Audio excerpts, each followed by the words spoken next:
परीला काही झालं तर मला सहन नाही होणार बोलतच तो पोलिसांना कॉल करून सांगू लागतो, माझ्या बायकोला किडनॅप केलं वगैरे वगैरे.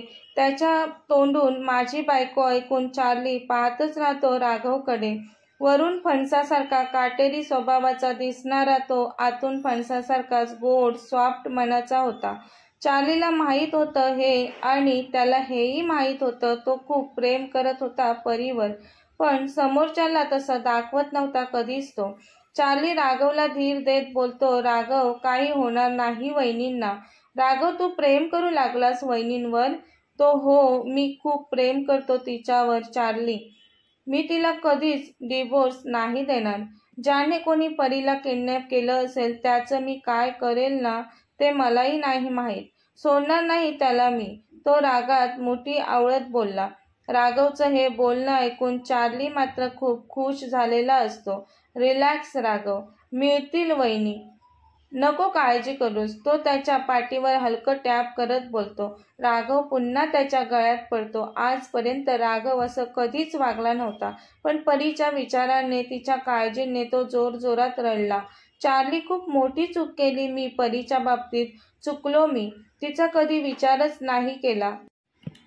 ती लहान आहे माझ्यापेक्षा, तरीही खूप त्रास दिला मी तिला, पण आता नाही, आता मी तिला थोडाही त्रास देणार नाही. चार्ली बोलतो, काकांनी वहिनींच्या गळ्यातील मंगळसूत्रामध्ये ट्रॅकर लावलाय वहिनींच्या सेफ्टीसाठी, तू नको घाबरूस, वहिनींचं लोकेशन कळेलच आपल्याला लगेच. काय, डॅडनी ट्रॅकर लावलाय? हो, चार्ली बोलतो. खूप करतात परीसाठी डॅड, मी त्यांचा किती दुस्वास करतो. राघव सावर स्वतःला, आता ह्या गोष्टी बोलण्याची ही योग्य वेळ नाहीये. चल लवकर जाऊयात वहिनींच्या लोकेशनवर. हो चल, बोलून दोघे ऑफिस बाहेर पडतात. एका खोलीत ती रागाने परीच्या अंगावर ओरडत होती. ए महिने, तू माझ्या राघवसोबत लग्न केलंस? मी कॉलेजमध्ये असताना त्याला प्रपोज केलेलं तेव्हा त्याने माझं प्रपोज नाकारलेलं. भाव नव्हता दिला त्याने मला, पण मी त्याच्यावर प्रेम करतच राहिले. कधीच मी त्याच्यावरचं प्रेम करणं बंद केलं नाही, उलट त्याच्यावर जास्तच प्रेम करू लागले मी. त्याच्यासोबत फक्त माझंच लग्न व्हायला पाहिजे होतं. तू आमच्यात कबाब में हड्डी झालीस, आमच्या दोघांमध्ये तडमडलीस तू. असं सहजासहजी सोडणार नाही मी तुला.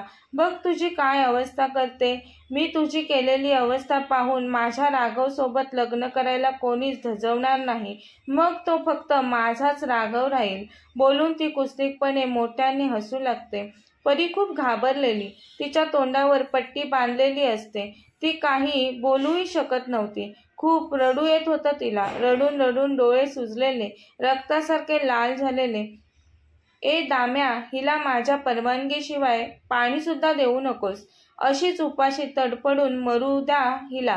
हिच्या मदतीला इथे कोणीच नाही पोहोचणार. ही जागाच अशी आहे. अन्न पाण्या वाचून तडपडून तडपडून मरेल ही. माझ्या राघवसोबत लग्न करते काय? त्याची शिक्षा तिला मिळायलाच हवी. सॉरी हा महिने, तुझे हाल करताना वाईट वाटतंय मला, पण काय करणार ना. तू राघवच्या आयुष्यात लग्न करून येऊन खूप मोठी चूक केलीस. बोलून ती तिथून बाजूला निघून जाते. ही मेधा जयस्वाल, एका बिझनेसमॅनची मुलगी.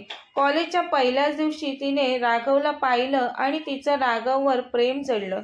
ती राघववर वेड्यासारखं प्रेम करू लागलेली.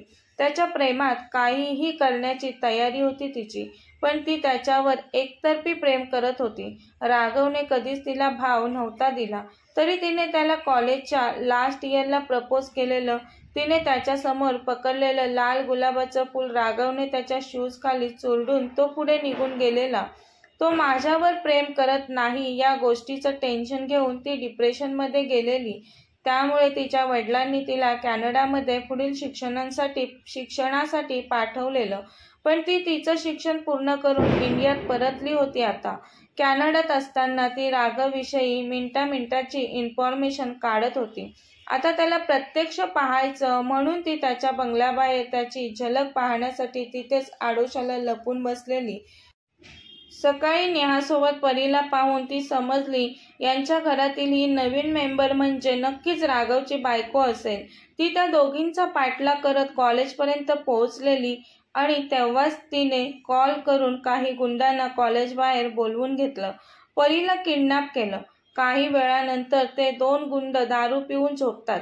त्यांना झोपलेलं पाहून परी हळूच त्या रूममधून बाहेर पडते. काही वेळातच त्या गुंडांपैकी एकाला जाग येते. परी नसते तिथे. तो गुंड घाबरतो. तो गुंड दुसऱ्या गुंडाला "ए उठ, ती मुलगी आपल्याला झोपलेलं पाहून पळून गेली." तसा तो तडकन उठतो. "मेधा मॅम सोडणार नाहीत आपल्याला," बोलतो तो झोपलेला गुंड.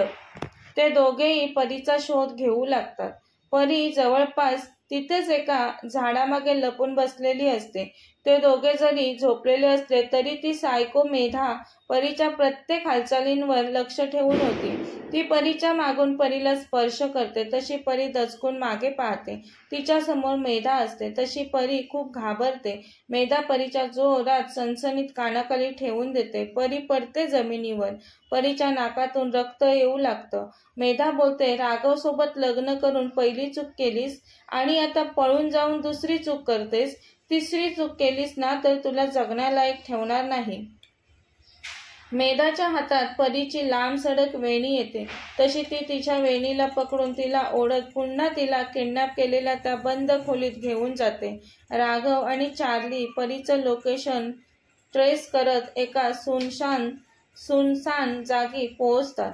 त्यांनी पाहिलं तर परीच्या तोंडावर पट्टी होती. मेधा त्यांना पाठमोरी दिसत होती. परीला एका मुलीने किडनॅप केलंय ते दोघं एकमेकांकडे पाहत सोबतच बोलतात. राघव हाताच्या मुठी घट्ट आवळत रागाने, "कोण आहे ही मुलगी? तिची एवढी हिंमत? हिने माझ्या परीला किडनॅप केलं. हिला माहीत नाही का राघव इनामदारच्या बायकोला किडनॅप केल्यावर हिची अवस्था काय होईल ते?" तो मुठी आवळत तसाच पुढे त्या मुलींकडे म्हणजे मेधाकडे जाऊ लागतो. चार्ली थांबवतो त्याला. त्याचा हात पकडून मागे खेचतो तो. काही न बोलता फक्त इशाऱ्याने चार्ली बोलतो, "ते पहा तिकडे राघव." तो पाहतो तर 2 हट्टेकट्टे लोक समोरून येत असतात. राघव थांबतो. ते गुंड परी असलेल्या खोलीत येऊन बोलतात, "मॅडम, कुठे होती ही मुलगी? हरामखोरांनो, तुम्हाला मी फुकटचे पैसे दिलेत का?" मेधा त्यांच्या अंगावर ओरडते, "दारू डोसून झोपलात? लाजा नाही वाटत तुम्हाला पैसे घेऊन झोपायला?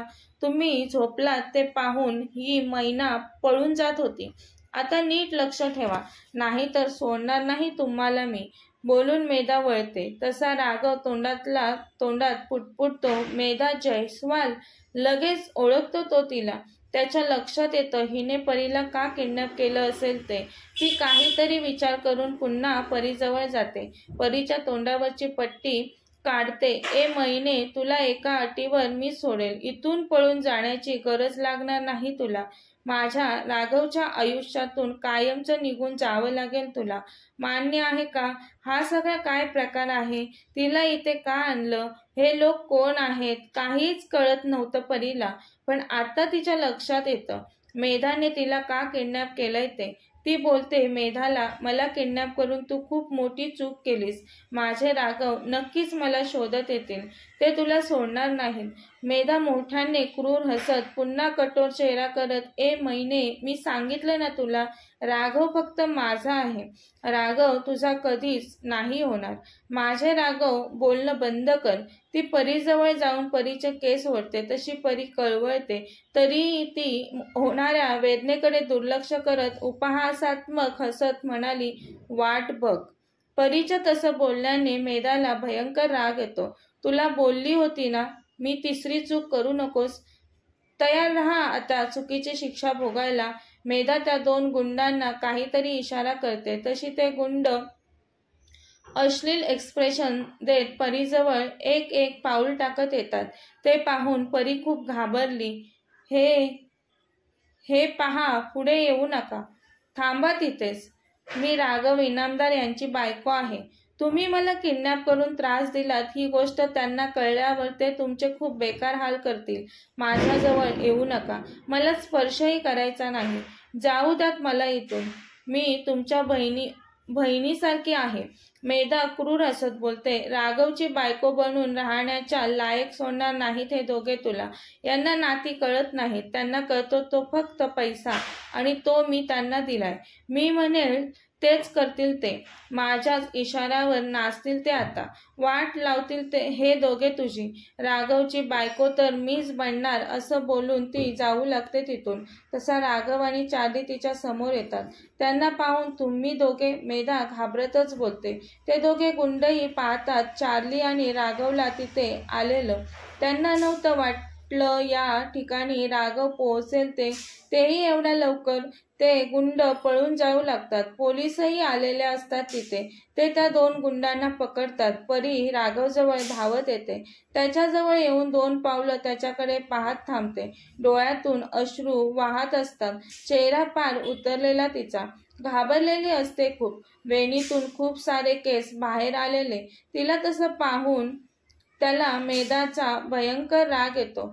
चार्ली, या मेधा जयस्वालला अशी शिक्षा झाली पाहिजे की ती पुन्हा कोणत्याच मुलीच्या वाट्याला जाण्याचा विचार कधी करणारच नाही. राघव बोलतो चार्लीला. मेधाला महिला पोलीस पकडतात. राघव पटकन परीच्या तोंडावरची पट्टी काढतो. तिचे बांधलेले हात सोडवतो आणि आवेगाने परीला मिठीत घेतो. तीही लेकरांनी आईला मारावी तशी कडकडून घट्ट मिठी मारून बिलगते त्याला. त्याच्या गरम उबदार मिठीत तिला खूप सेफ वाटतं. दोघांचे हात एकमेकांच्या पाठीवरून आवेगाने फिरत असतात. थोड्या वेळाने ती भानावर येऊन राघवच्या मिठीतून बाजूला होते. सॉरी, ते चुकून मारली मी मिठी तुम्हाला, पुन्हा नाही असं होणार, बोलत ती तिची नजर त्याच्यापासून चोरत असते. तसा तो तिचा हात पकडून तिला स्वतःजवळ ओढतो. ती आदळते त्याच्या छातीवर. तू कुठे मारलीस मला मिठी? मीच मारलेली तुला मिठी. आणि सॉरी कशाला बोलतेस? तुझा हक्क आहे माझ्यावर. ती पाहतच राहते त्याच्याकडे. तिचा तर त्याच्या बोलण्यावर विश्वासच बसत नव्हता. अशी काय पाहतेस? नेहाने सांगितलं मला तुला किडनॅप करून काही लोक घेऊन गेलेत तेव्हा माझी अवस्था काय झाली होती. कसं सांगू मी तुला? नाही राहू शकत तुझ्याशिवाय मी वेळेत नसतो पोहोचलो तर यांनी काय केलं असतं तुझ्यासोबत मला कल्पनाही सहन होत नाही. सॉरी, मी नवरा म्हणून तुझी नीट काळजी नाही घेऊ शकलो. सिक्युरिटी नाही ठेवली मी तुझ्यासोबत. तुझ्या सेफ्टीचा मी विचार कधी केलाच नाही. तो तिला पुन्हा मिठीत घेतो आणि तिच्या डोक्यावर ओठ टेकवतो. सोडू वाटत नव्हतं त्याला तिला, पण बाहेर सगळे असतात. चार्ली त्या दोघांना एकत्र पाहून केव्हाचाच बाहेर गेलेला. आता तो तिला बाजूला करत चल जाऊयात बोलतो. ती शांतपणे त्याच्यासोबत चालू लागते. परीच्या गालावरील मेधाच्या हातचे व्रण पाहून राघव चिडला होता. तो रूममधून बाहेर आल्यावर मेधाला बोलतो, तू एक मुलगी आहेस तरी दुसऱ्या मुलीला किडनॅप करून तिच्यासोबत असं वागायला लाज नाही वाटली? मेधा बोलते, राघव, मी हे सगळं तुझ्यावरच्या प्रेमासाठी केलं. मला हिला त्रास कधीच द्यायचा नव्हता, पण हिने लग्न केलं तुझ्यासोबत तर फक्त माझंच लग्न व्हायला हवं होतं ना राघव. मग हिने कसं लग्न केलं तुझ्यासोबत?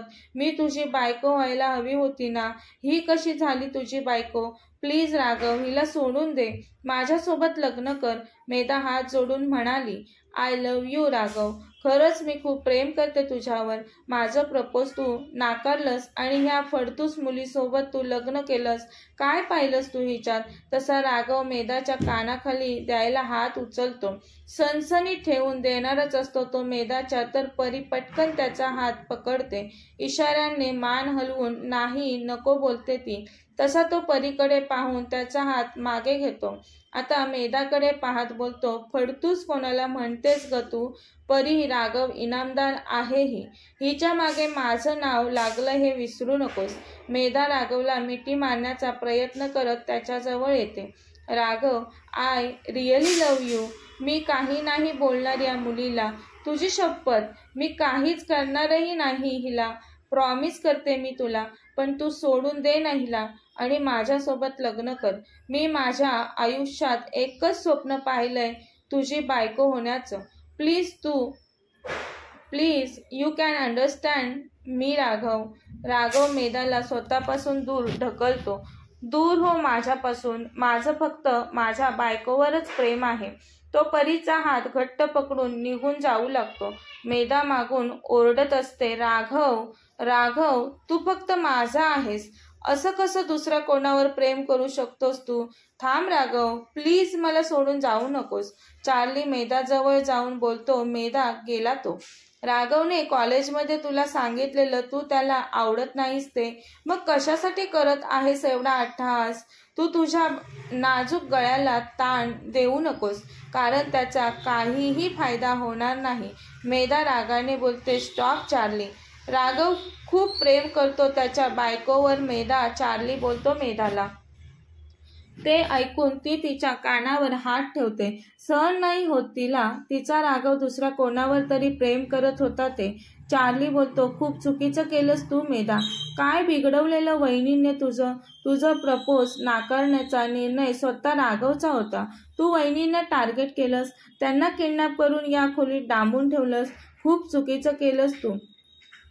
पण या सगळ्यात तू हे विसरलीस, परी वहिनी राघवची जान आहेत. तू त्याच्या जानलाच त्याच्यापासून वेगळं करण्याचा प्रयत्न केलास. या सगळ्याची भरपाई तुला आयुष्यभर जेलची हवा खाऊन करावी लागेल. ऐकलंस ना राघव काय बोलला ते? तुला जास्तीत जास्त शिक्षा होण्यासाठी त्याने मला प्रयत्न करायला सांगितलाय.